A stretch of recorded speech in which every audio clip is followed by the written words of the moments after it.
Greetings survivors and friends, SHADOWFRAX here, delving once more into Rust development for you and its ongoing quest to become a survival game, a simulator, a cross between Grand Designs and The Purge. We're all just nodding along now. But today I have a load of footage for you of the new menu in action, legacy walls and gates with changes, plus the return of Fog of War. And ghost ships. But first, over on staging at the moment, if you're on a server running hardcore mode, the stripped back version with the training wheels removed and the brakes stolen, you'll notice some changes. And this is all to do with a big hardcore mode refresh coming next month. First being that there's a new item now, a physical compass, because the UI one doesn't exist in this mode. And you won't start with this, you'll have to craft it for 75 frags. No workbench needed though, default blueprint. You might be able to aim down it eventually, I think, but something tells me, despite the nice animations, this might not be used quite as much as intended, and some players will probably just save the frags and carry on navigating by ancient methods like the sun and moss on trees, especially now that upkeep on hardcore is apparently increasing to at least 5 times, although this is a work in progress and therefore subject to change. Now, since its inception, hardcore mode removed the map altogether, but this is going to change again, and Fog of War is making a return. A long time ago, for those that remember, Pepperidge Farm remembers, this was the default with actual physical paper maps that you had to craft and draw your hopes, dreams and emotional breakdowns on, and I'm told that the drawing feature at least is currently in the maybe pile and might make it back in. Anyway, now on hardcore the map will be revealed and filled in as you explore, and there are a couple of admin commands to go with this. Reset Fog of War, which resets whatever's been revealed, and clear all Fog of War, which gets rid of the fog altogether. But what do you think? Should any of this stuff be in standard? Would you like things to be a bit tougher? Rust too easy for you? Let me know. I'm also told some other big changes coming to hardcore will be a removal of weapon crafting and weapon vendors. Weapons will instead only be available in loot, and that although ammo will still be craftable, it will be 10 times more costly. Even fictional apocalyptic economies aren't safe from inflation, eh? Something else on staging is that the team are, as Alistair put it on Twitter, experimenting with new ways to reduce load times. On Rust staging results so far is a 65% reduction in load times. Lots more testing to be done, but results are promising. And yes, I can confirm that this seemed to be the case when I span up a server earlier. I know they've been working on a lot of stuff behind the scenes to do with loading things in, and hopefully these improvements will carry over into the main game in August's patch. New menu footage, legacy walls and gates with barbed wire, Warhammer crossover, and more in a moment. But first, a quick break to tell you about today's sponsor and a gaming tablet that's frankly a bit ridiculous. In a good way. This is the new Red Magic Astra, the ultimate portable powerhouse designed specifically for serious mobile gaming. Beyond the premium transparent metal body with 0 camera bumps, it's running the Snapdragon 8 Elite, currently the fastest in any Android tablet. And when you combine that with up to 24 gig of RAM and a terabyte of storage, it can handle AAA mobile games like their Minesweeper.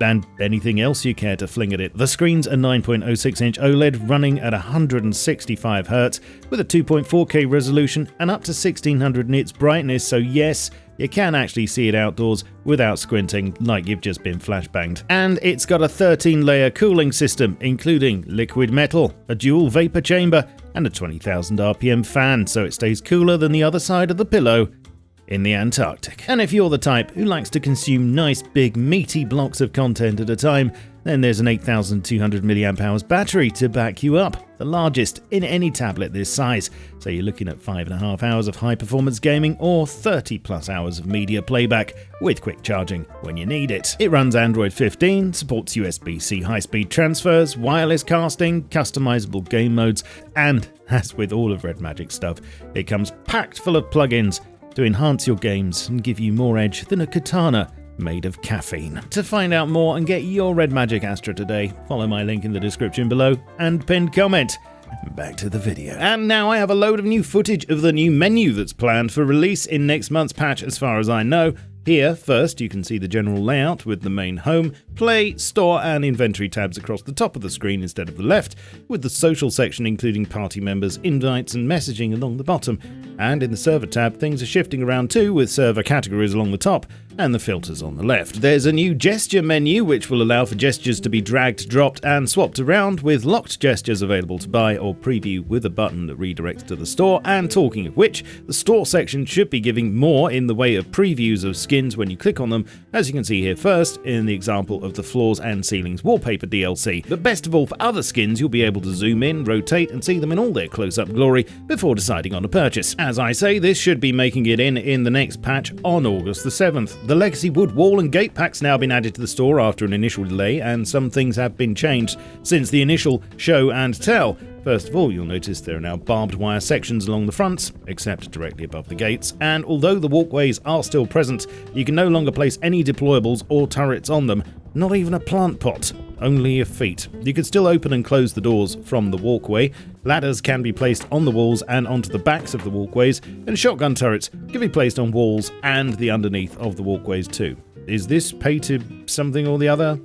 You tell me. In some other changes, improvements to no build zones are coming in, with the visual now being a ring that gets brighter as you get close to it at any height. For admins, there's now an on-screen indicator to show if you're currently invisible when using debug.invis. A bunch of static entities in safe zones will no longer flag attackers as hostile if hit, such as chairs, phone booths, drum kits, crates, etc, etc, etc. So yes, attacking a toilet will no longer make you an enemy of the state, no matter how violent you get about it. Oil refineries are now being made a heat source and should therefore start giving some refined comfort, although this doesn't appear to be live yet. Now, if only torches did the same. You'll now be able to pick up research tables when not empty, and they'll give you back whatever was in them. An old bug was fixed where player names could sometimes clip through ceilings, and a bunch of new prefabs are being added for modders and map makers, including an AI obstacle that prevents AI navigation, a monument nav mesh zone, and spawners for all the animals and a few scientist NPCs. Armor will show movement speed info in the description too, and there are some changes coming to miniguns when used in auto turrets. Basically, any turrets using miniguns will now require the gun to spin up to speed before firing, so there will be a short delay. It will then carry on spinning until 10 seconds pass without a target being visible. This feature applies also if remote controlling one, and to attack helis with one installed. Elsewhere, the new spatial biome fog, volumetric clouds, post-effects grading and weather are now about 80% likely to be introduced next month. Visuals are still being worked on, and currently this can be tested over on the Orxo 1 branch, with volumetric clouds being switch on and offable in the options. In the Naval update, as shown last week, we've been given a lot of new visuals to show how boat building will probably look, including a few of the elements that we'll be able to smash boats together from, such as various nautical building blocks, railings, wheels, sails, gangplanks and cannons, and this week it looks like a final cannon design has been decided on, with this model being the chosen one. There are also some interesting commits regarding anchors, which will delay, but it seems not completely get rid of, the long-range drifting to shore mechanic.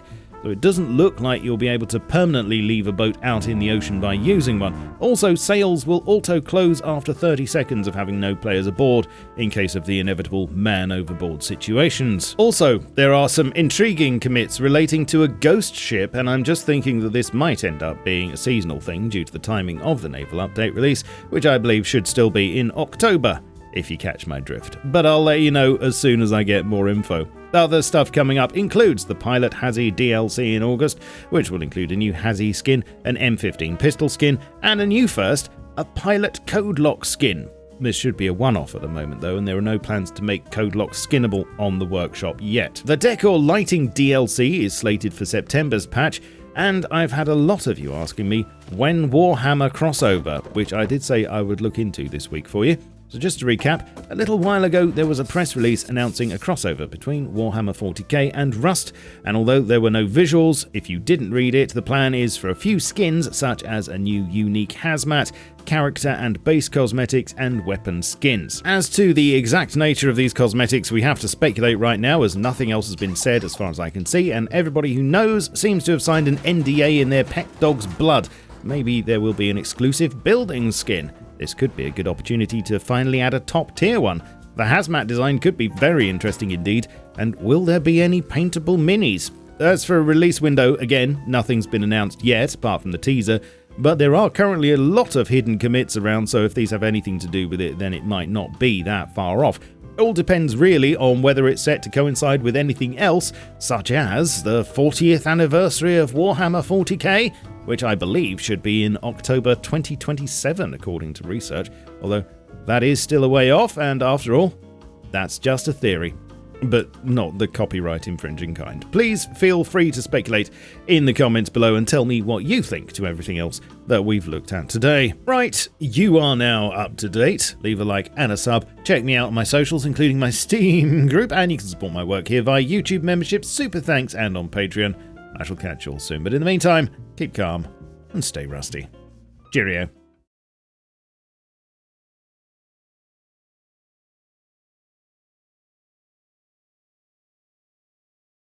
Pepperidge Farm remembers.